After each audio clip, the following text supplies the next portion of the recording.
Terry didn't talk about it a lot, but before those last 10 years when I was lost at sea in administrator land, I was actually a faculty member for 20 years, research and teaching faculty at Missouri. And teaching was a real passion of mine. I actually have published some on it, got very engaged in what is the learning process. And you learn, it's very interesting about how people learn. For example, one of the things that we know is that people learn and retain information when their endorphin levels are higher. So one thing I thought about doing was bringing my running shoes and making us all run around the parking lot, but I thought maybe that wouldn't work. So the other day I was reading, actually I guess I was listening to, I think it was NPR, a story about the fact that singing raises your endorphin level. And it turns out if you're a really good singer, you actually can raise other people's endorphin levels. My family tells me that when I sing, I actually can induce morbid depression. I have 2 daughters about 20 years of age, so those of you that are parents will understand that better than others. So I thought, what can we do to get our endorphin levels higher? And I thought, well, that's pretty obvious. We can sing something. What should we sing? Well, Kevin gave us the answer to that earlier, right? It's ISTC's 30th birthday. So where is he? Is he hiding? It's the buffer. Oh, sure. Crack the door so he can hear this. Everybody else who works for ISTC, would you stand so that we can sing to you? And in the interest, yeah, so all the room's going to stand up, and then you're going to listen to me sing, and we're going to morbid depression. That can't work. All right. So that's pretty close. Are we ready? I'm going to step away from the mic, so you guys got to carry this now. Are we ready? 1, 2, and 3. Happy birthday to you. Happy birthday to you. Happy birthday to ISTC. Happy birthday to you. All right, there you go. Yeah. My understanding it takes a while for those endorphins to kick in, so if you don't feel it right now, the other thing you can do is think about there's probably cake and maybe even an adult beverage later, so that'll help kick that in. The other thing that I learned in teaching is that people do learn and retain more when they're actively engaged in the learning process. It turns out that PowerPoints are actually very, very effective, very powerful way to deliver information. You have to keep it to about 20 to 30 minutes, so I thought ISTC staff did a great job in scheduling talks at about that length. And the speakers were good in keeping it at that level. If you look at that literature a little more, you find there's a cumulative impact, and that more than about 2 hours of that, and retention starts to drop off. So I have no PowerPoint. We're actually going to give this talk together. Seriously. I'm going to provide the words, I'm going to talk, and you are going to generate the slides in your mind. Okay?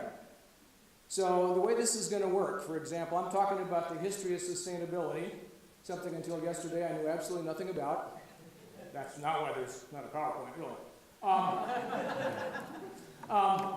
So somewhere along the way, I'm going to mention Italian monks planting trees. Well, that's a fairly easy one. You have kind of a short guy in a brown robe and a tonsure, and there's a tree. You can get that right in your mind. And I'm going to make a comment about Marco Polo. And you can dress up Marco either in his Italian garb or the Chinese garb, depends on which end of the trip you're interested in. That'll work. I do want to give you a little bit of time to practice one, because I am going to refer to myself as a college student. And this is harder, because I had hair. I had a lot of hair, believe it or not, down to here, the big full beard and all that. So whenever there's a lull and you don't have a slide, kind of try to work on that one, because it comes sort of early in the talk. All right? We ready to do this? All right. Somewhat more seriously, congratulations to the Sustainable Technology Center and to Director O'Brien, and really the great staff. I've had a chance to meet many of you up in Chicago, and today, 30 years of highly successful efforts to promote sustainability, to improve the environment, to enhance the economic development of Illinois, and in some, to improve the human condition here in the state of Illinois and really beyond. That's well done. 30 years, I mean, wow. When I first heard about this celebration, I was kind of surprised because 30 years ago, I rarely, if ever, heard the word sustainability. I heard it a little bit in relation to commercial fisheries, perhaps, or forestry. And as we've heard earlier today with the great talks on the history, ISTC itself wasn't really using the word sustainability routinely in the mid-1980s. So the more I thought about that, the more curious I was. I'm a little bit of an amateur historian. I got interested. What's the history of this concept of this word sustainability? I think of myself as a conservationist. I've been engaged in sustainable management of the environment really since I was, here it comes, a freshman at the University of Minnesota. I didn't give you enough time to prepare for that, I know that. I was there actually on the first Earth Day. And I realized I just dated myself. Unless you'd be willing to buy that I was a 9-year-old with a heavy beard. I didn't think so, but there you go. So I've been at this for longer than those 30 years. At one level, the use of the word sustainability in the modern context certainly does date to about the early 1980s. I know the International Union for the Conservation of Nature, IUCN, published World Conservation Strategy in 1980. And in it, one of the first references that I find, they identified sustainable development as a global priority. The UN's Environment Commission, many of you would know it as the Brundtland Commission in 1987, defined sustainable development, I'm going to quote this here, development that meets the needs of the present without compromising the ability of future generations to meet their own needs. And that surely fits the definition of sustainability, that capacity to endure, the capacity to persist, to have lasting worth. And I think it's interesting that that all describes ISTC in and of itself. But clearly, that concept, when applied to natural resources, and think about air or water, land, or the biota, the concept predates the Brundtland Commission by literally thousands of years. History, I find, shows that the concept evolved in very different cultures, spread across much of the globe over a very, very long time, to the point that I think I would be quite comfortable labeling it a universal truth. So much I can give you a very incomplete snapshot of the history of sustainability and sort of march us up to where we are today. Among the oldest references, written references that can be found to sustainability as a concept is in the Old Testament. Written about 3,000 years ago, Deuteronomy says that it cautions to not kill female birds with young, urging in essence that the resource, food, be sustained for future use. Many other early references to sustaining resources refer to forests and the wood resources, whether for fuel or for building. For example, I found references to forest management from the Han Dynasty in China, starting about 200 years before the Common Era. At about the same time in Rome, they were developing very large agricultural estates. They were called latifundia. And on them, they were managing wood in a sustainable way, really for the empire. It's very interesting when Rome falls, those latifundia disappear, and forests disappeared across much of what's now Italy and France. Also from Rome in about the year 80, the Roman Senate passed a law protecting and managing water. It was intended to get the city through periods of drought. Okay, you ready for that Christian monk? You got them in mind? Because here they come. Okay. 4th century Christian monks. You got to date them now a little bit more, I'm afraid. They were establishing pine plantations on the Adriatic coast in Italy to sustain fuel wood and game populations. Those plantations, some of you may have read about if you know Dante's Divine Comedy. He wrote about that in 1308, about 1,000 years after those monks planted the trees. There was some sustainability going on there. If we stay in Rome, by the 6th century, Justinian Code acknowledged, and I'm going to quote this one because I think it's kind of interesting, by the law of nature, these things are common to mankind. I might edit that to humankind. These things are common. The air, running water, the sea. So in the 6th century, Rome was recognizing in essence that natural resources are a common good.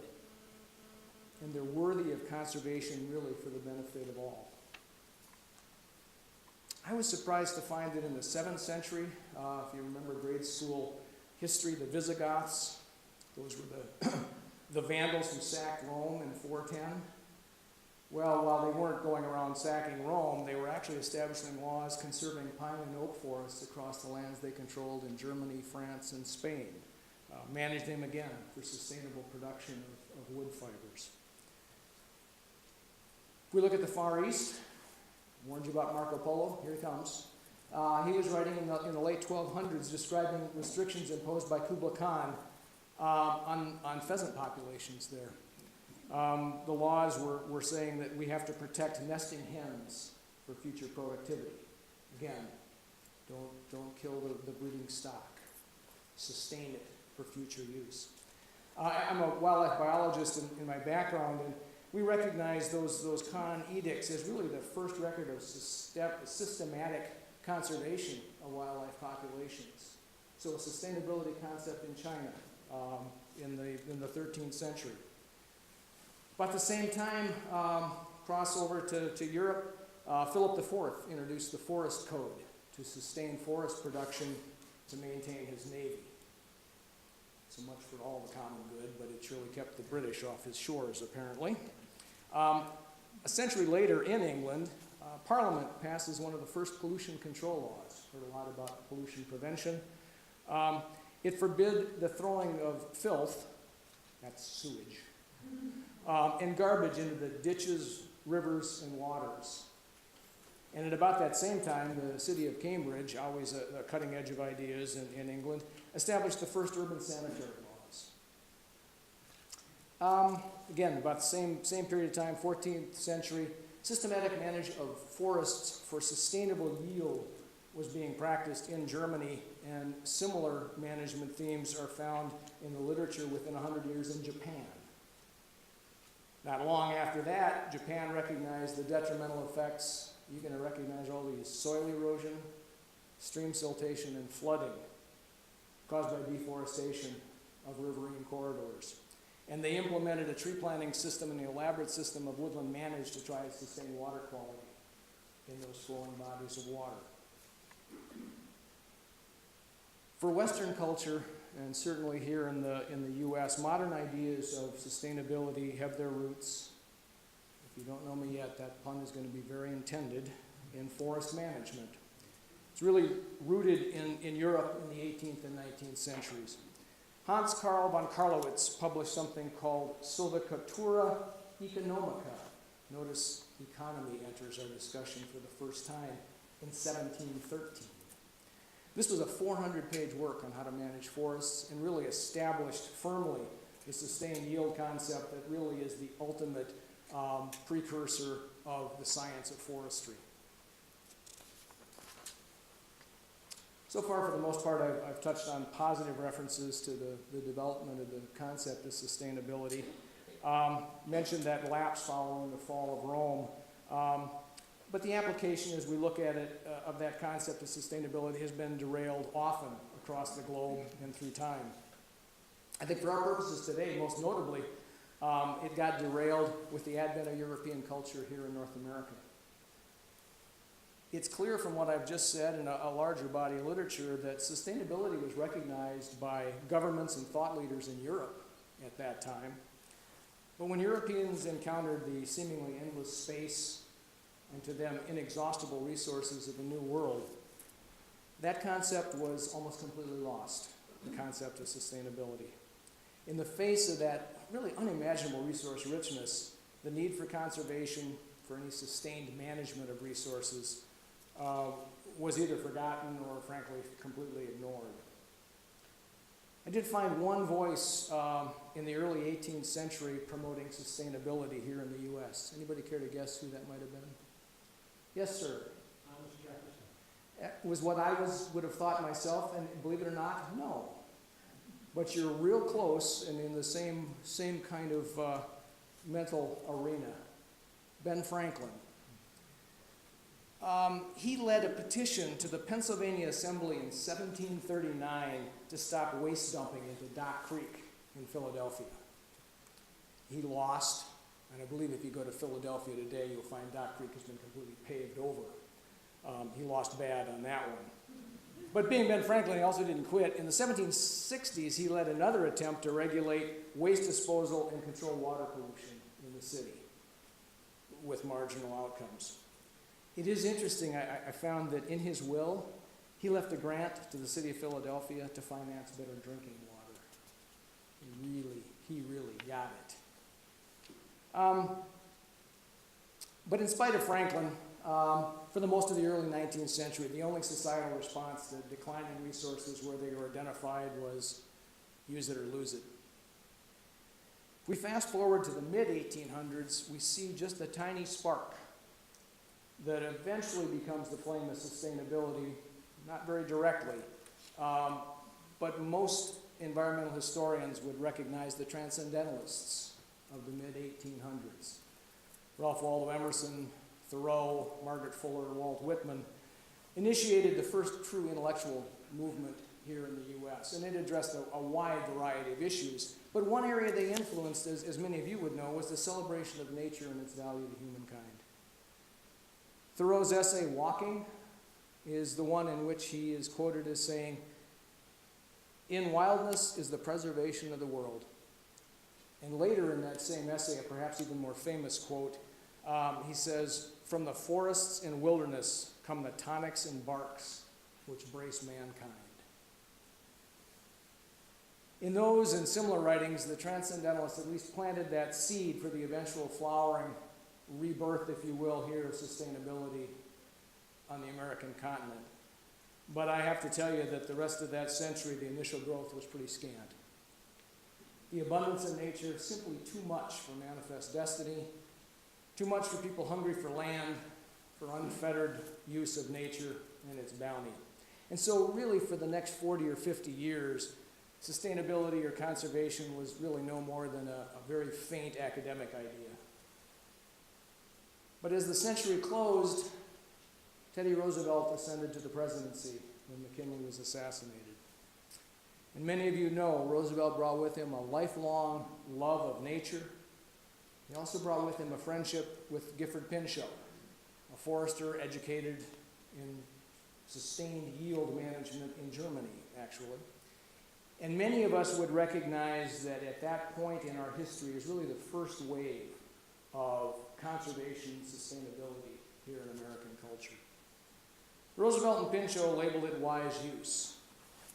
For some of you politically sensitive ones in the audience will know that term's been co-opted a bit in the last 20 years, but at its time, it really embodied what we would all think of and agree is sustainability in the true sense of the word.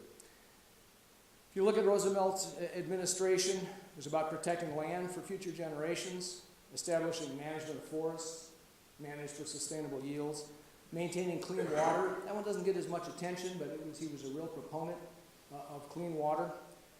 He promoted wildlife conservation, but he kept trying to do so in harmony with economic use. And I think that's a really important theme, as we've heard today, that when we marry those two things together, society really starts to move forward. Roosevelt also really established sustainability as the purview of government. And that's something that we clearly see in the modern context. So, turn of the century sustainability is on its way, but the road certainly was not smooth and it was not continuous. Not long after, the U.S. enters World War I, followed by the Roaring '20s, and those things took American public's attention away from sustainable resource kinds of use. And as I think everybody would know, it took another crisis. It took the Depression and the Dust Bowl of the early 1930s to bring that second wave of conservation onto the American political scene. So the other Roosevelt, Franklin Delano, ushered in a renewed focus on sustainability. He did it through spurring public works, many of them related to protecting resources. Most of us would know the Civilian Conservation Corps, but others as well. This was an era when that focus brought soil conservation, wildlife conservation into the realm of sciences. And if you look, those professional organizations start in the early to mid-1930s. The environmental historian A. Dan Turlock credits FDR's New Deal programs, and I'm going to quote some of this, but he says the first coordinated effort at sustainable development, balancing natural resource stewardship with managed use, with government having a strong role in establishing the parameters of balance, so again, that future generations could enjoy health and prosperity. We get through just into the mid-1940s, World War II comes along, the subsequent economic boom of the 1950s, and again, sustainability kind of gets pushed, not completely off the table, but into the margins. It's not at the forefront.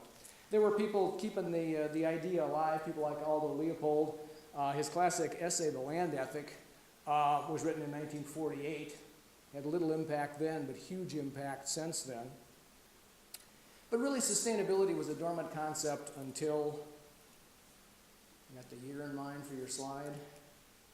1962. What happened in 1962? A couple of you are at least old enough to remember that. Pardon me?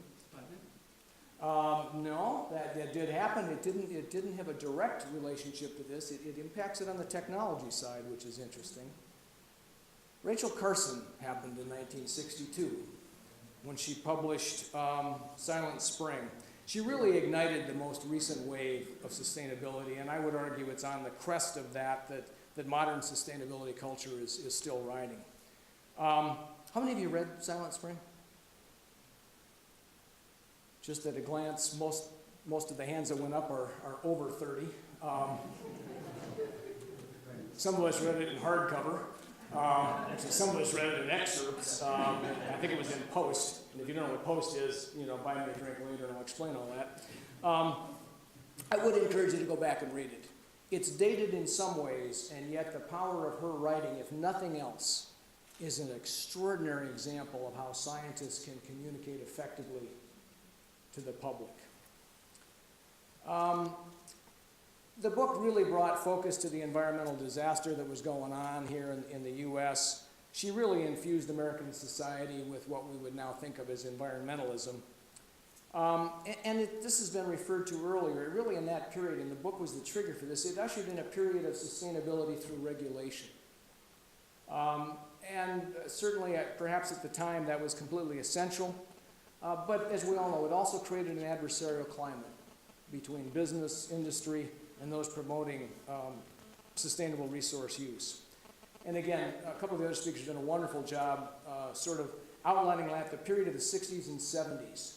We saw the host of environmental laws, the Clean Water Act, the Clean Air Act, the Endangered Species Act. That's the era, that was the initial response, really, to Rachel Carson. But even then, if you look, you'll find voices that were calling for a more collaborative, integrative approach.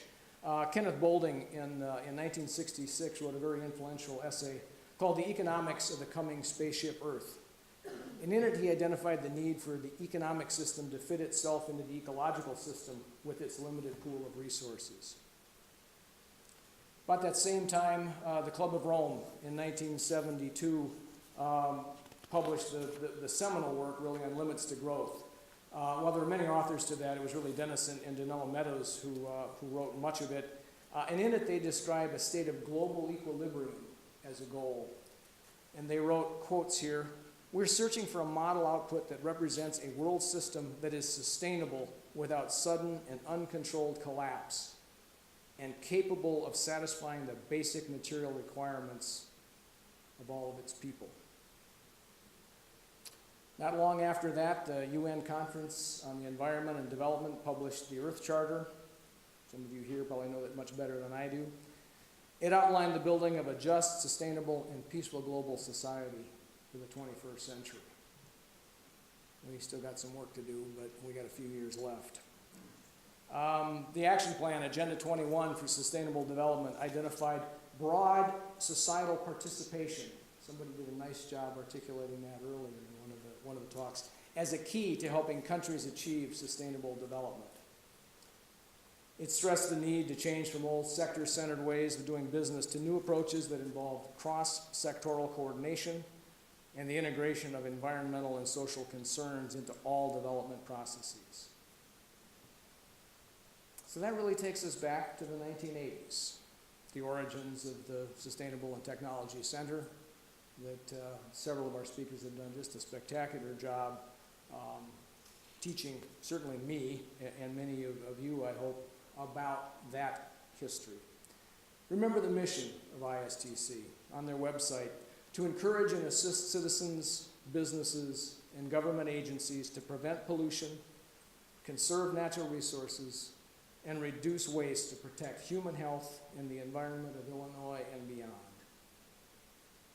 I would say that ISTC embodies modern sustainable development, fostering partnerships with business and industry, with government, citizenry, doing so via research, by providing advice, help in the implementation of sustainable strategies that protect resources and promote economic well-being, both for the present and future generations.